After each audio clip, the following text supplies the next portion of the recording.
చెప్పండి, హైకోర్టు కేవలం ప్రకృతి రిసార్ట్స్కి ఫంక్షన్ హాల్కి కేవలం నెల రోజులు మాత్రమే గడువు ఇచ్చింది. కానీ నెల రోజులు గడుస్తున్న ప్రకృతి రిసార్ట్స్ యజమానుల తీరైతే వాళ్ళ తీరు చూస్తుంటే వాళ్ళు హైడ్రా కూల్చివేతల హెచ్చరికల్ని పెద్దగా పట్టించుకున్నట్లయితే కనిపించడం లేదు. వారి ధీమాకి కారణం ఏముంటుంది పవన్?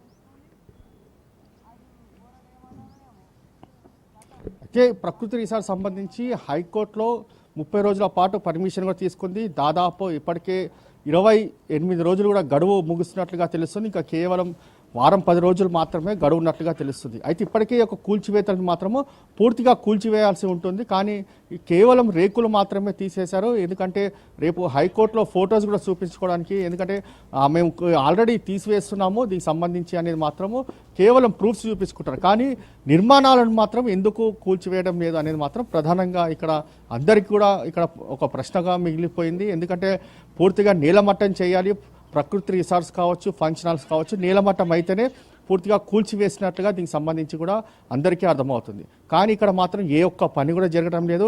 కేవలం రేకులు మాత్రమే తీసేశారు. కానీ కట్టడాలు మాత్రం అలాగనే ఉన్నాయి.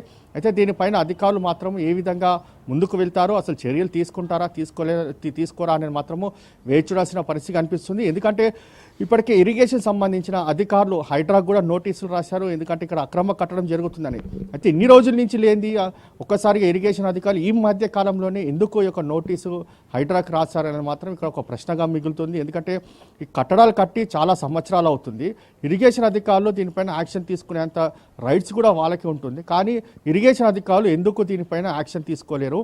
అంతేకాకుండా అక్రమ కట్టడం నిర్వహించే సమయంలో ఇరిగేషన్ అధికారులు ఎందుకు అడ్డుకోలేకపోయారు అనేది మాత్రం ఇక్కడ చూస్తే మాత్రం వారికి చాలా క్లియర్గా తెలుస్తుంది. వారికి కూడా ఇందులో చాలా లింక్స్ ఉన్నాయి, వారితో కూడా ఇందులో డబ్బులు చేతులు మారాయని మాత్రం ప్రధానంగా కొంత ఆరోపణలు కూడా వినిపిస్తున్నాయి.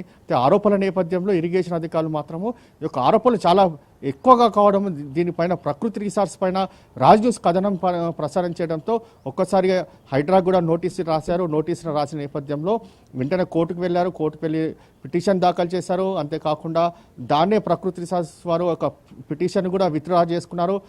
నెల రోజుల సమయం అడిగారు. అయితే దాదాపు ఒక నెల రోజుల సమయం కూడా ముగుస్తున్న గడువు కూడా వస్తుంది. అయితే నెల రోజుల్లో తీసేస్తారా? దాని పక్కన ఉన్న అక్రమ కట్టడం ఇంకా 2 భవనాల పరిస్థితి ఏంటి? దానిపైన కూడా హైడ్రా దృష్టి కొనసాగిస్తుందా లేదా అనేది మాత్రము ప్రధానంగా దీనిపైన మనము హైడ్రా కూడా ఈ యొక్క 2 అక్రమ కట్టడాలు ఏవైతే కొత్తగా నిర్మించారో వాటిని కూడా హైడ్రా దృష్టికి తీసుకెళ్ళి దానికి సంబంధించిన పర్మిషన్ ఎవరిచ్చారు, ఆ పర్మిషన్ ఇచ్చిన ప్రభుత్వాధికారి పైన కూడా చర్యలు తీసుకునే విధంగా ముందుకు వెళ్ళాలి అనేది మాత్రము రాజ్ న్యూస్ వరుస కథనాలు కూడా ప్రసారం చేస్తూనే ఉంటుంది. దానిపైన మాత్రము ఇలాంటి యాక్షన్ ప్లాన్తో మనము దీనికి సంబంధించి అధికారులు ముందుకు వస్తారు అనేది మాత్రము వేచి చూడాల్సిన పరిస్థితి కనిపిస్తుంది. ఓవరాల్గా చూస్తే మాత్రము ఈ యొక్క అక్రమ కట్టడాలకు సంబంధించిన ప్రకృతి రిసార్ట్ సంబంధించిన యజమాని ఇప్పటికీ ఎలాంటి దీనిపైన చర్యలు తీసుకోలేదంటే అధికారుల హస్తం ఉంది అనేది మాత్రం ప్రధానంగా చాలా క్లియర్గా కనిపిస్తుంది. లోకల్ సంబంధించిన వారు కూడా చాలా విషయాలు కూడా చెప్తున్నారు. పూర్తిగా చెరువును కూడా కబ్జా చేస్తారని మాత్రం ప్రధానంగా ఇక్కడ చెప్తున్న పరిస్థితి కనిపిస్తుంది. అయితే ఈ యొక్క ప్రకృతికి సంబంధించిన రిసార్ట్ కేశవరెడ్డికి సంబంధించి దానిగా తెలుస్తుంది. కేశవరెడ్డికి సంబంధించిన విషయంలోనే పూర్తిగా ఇందులో చూస్తే ప్రధానంగా ఈ యొక్క రిసార్ట్ సంబంధించిన విషయంలో ప్రభుత్వ భూమి 100,000 కోట్ల రూపాయల ప్రభుత్వ భూమి కూడా కబ్జా చేశారు. కబ్జా చేసిన నేపథ్యంలో ఎలాంటి కబ్జాలు నిర్వహించారు, దానిపైన అధికారులు ఎందుకు చర్యలు తీసుకోలేదు అనేది మాత్రము ప్రధానంగా ఇక్కడ వినిపిస్తున్న పరిస్థితి కనిపిస్తుంది. అంతేకాకుండా ఇందులో ప్రధానంగా ఒక కేశవరెడ్డి అనే ఒక వ్యక్తి పూర్తిగా ఇందులో మాత్రము యొక్క అక్రమ కట్టడాలు కట్టారు. అయితే మనతో పాటు ఒక స్థానికులు ఉన్నారు, వారిని కూడా ఒకసారి అడిగి తెలుసుకుందాము. అసలు దీనికి సంబంధించి పూర్తిగా చెరువులో ఉంది కదా, దానికి సంబంధించి మీరు ఎప్పుడైనా అధికారులకు ఫిర్యాదు చేస్తారు? ఎందుకంటే ఎఫ్టీఎల్ ల్యాండ్ యొక్క రిసార్ట్స్ కూడా కట్టారు. ఈ ప్రకృతి రిసార్ట్స్ ఫంక్షన్ హాల్ ఉంది కదా, అది ఎఫ్టీఎల్ ల్యాండ్లోనే ఉంది కదా చెరువులో. ఎన్ని రోజులు అని కట్టేది? ఇప్పుడు దగ్గర 10 ఏళ్ళ అయింది కట్టి. ఎవరిది అది ప్రకృతి రిసార్ట్?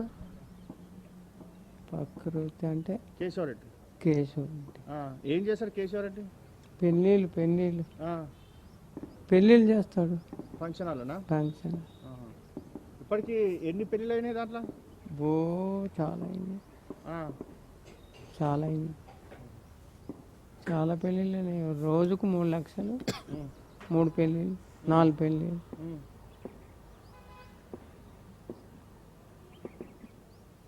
మొత్తానికి చూస్తే ఫంక్షన్ హాల్లో మాత్రం రోజుకి 2-3 పెళ్లిళ్ళు అయితే ఒక్కొక్క పెళ్లికి 3 లక్షల రూపాయలు కూడా ఫంక్షన్ హాల్ సంబంధించిన ఖర్చులు తీసుకుంటారనేది మాత్రము స్థానికులు చెప్తున్నారు.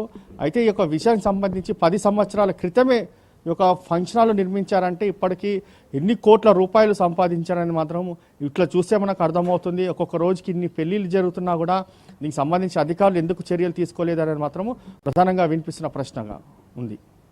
అయితే పవన్, నిర్మాణమే అక్రమ నిర్మాణం, ఆ నిర్మాణంతో అయితే కోట్లు సంపాదిస్తున్న పరిస్థితి అయితే కనిపిస్తుంది ప్రకృతి రిసార్ట్స్. అయితే కబ్జా వ్యవహారంపై స్థానికుల ఫిర్యాదును హైడ్రా పట్టించుకోవడం లేదన్న వార్తలు అయితే ఒకవైపు వినిపిస్తున్నాయి. ఈ వివాదంపై స్థానికులు ఏమంటున్నారు పవన్?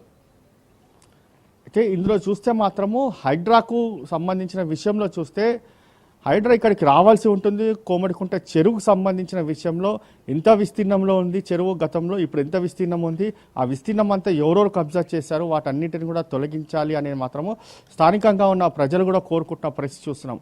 కాబట్టి దీనిపైన హైడ్రా ఇక్కడికి రావాల్సి ఉంటుంది. ఈ యొక్క ఎఫ్టీఎల్లో ప్రకృతి రిసార్ట్సే కాదు, చాలా సంబంధించిన ల్యాండ్స్ కూడా కబ్జాకు గురవుతున్నాయి. ఆ కబ్జాకు గురైన ల్యాండ్ను కూడా కాపాడాలి ప్రభుత్వ భూమికి సంబంధించి. కాబట్టి అందరినీ కూడా దీనికి సంబంధించి ఎవరైతే ఇందులో అక్రమ కట్టడాలు అందరూ ఉన్నారో వారిపైన చర్యలు తీసుకోవాలి, కేసులు కూడా నమోదు చేయాలి అనేది మాత్రము ప్రధానంగా ఇక్కడ స్థానికుల నుంచి కూడా డిమాండ్ వ్యక్తం చేస్తున్న పరిస్థితి కనిపిస్తుంది.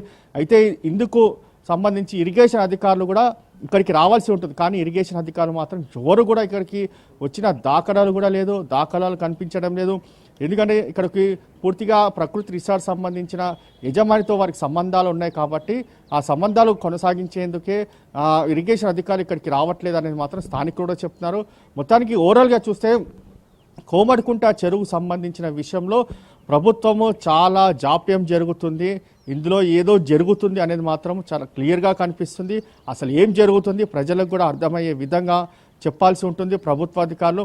ఇప్పటికైనా దీనిపైన చర్యలు తీసుకుంటే మాత్రము ప్రభుత్వంకి ఎలాంటి మచ్చలు రావాలి. ఒకవేళ ఇలానే కొనసాగిస్తే మాత్రం ఇందులో ప్రభుత్వం ఇన్వాల్వ్మెంట్ ఉంటుంది. ఎందుకంటే ఎవరైతే అక్రమ కట్టడాలు చేశారో వాళ్ళతో చేతులు కలుపుతున్నట్లుగా ప్రజలకు కూడా అర్థమవుతుంది. కాబట్టి ఇప్పటికైనా ప్రభుత్వం చర్యలు తీసుకోవాలి అనేది మాత్రం ప్రధానంగా ఇక్కడ స్థానికులు కూడా వినిపించిన పరిస్థితి చూస్తున్నాము. మనము కోమడికుంట చెరువు ఒకప్పుడు చాలా పెద్ద చెరువు, కానీ ఇప్పుడు మాత్రము 2-3 ఎకరాలకి మాత్రమే పరిమితమైన చెరువుగా చూస్తున్నాము.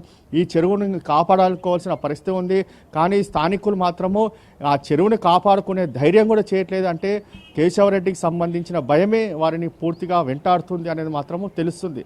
ఆ యొక్క మనం చూడొచ్చు, ఒక వ్యక్తి మాత్రమే వచ్చారు, అసలు ఏం జరుగుతుందని చెప్పి ఇక్కడికి రావడంతో అతన్ని మాట్లాడడానికి కూడా ప్రయత్నించాము. అవును, 10 సంవత్సరాల క్రితమే ఈ యొక్క ఫంక్షన్ హాల్ కట్టారు, అక్కడ పెళ్లిళ్ళు జరుగుతున్నాయని మాత్రమే స్థానికులు కూడా చెప్తున్న పరిస్థితి చూస్తున్నాము. ఇంకా చాలామంది రావాల్సి ఉంటుంది బయటికి.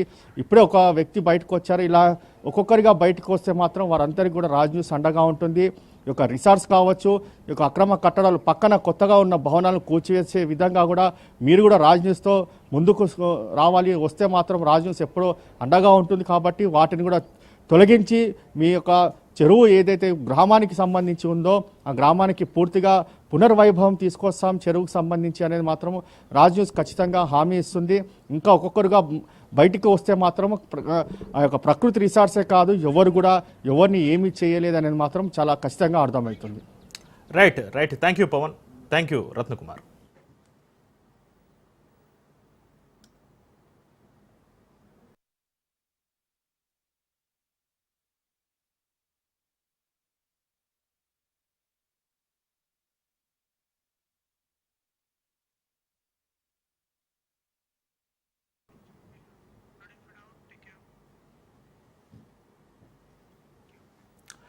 గ్రేటర్ హైదరాబాద్ సరిహద్దు భూములపై కబ్జా రాయిల కన్ను అయితే కనపడుతుంది.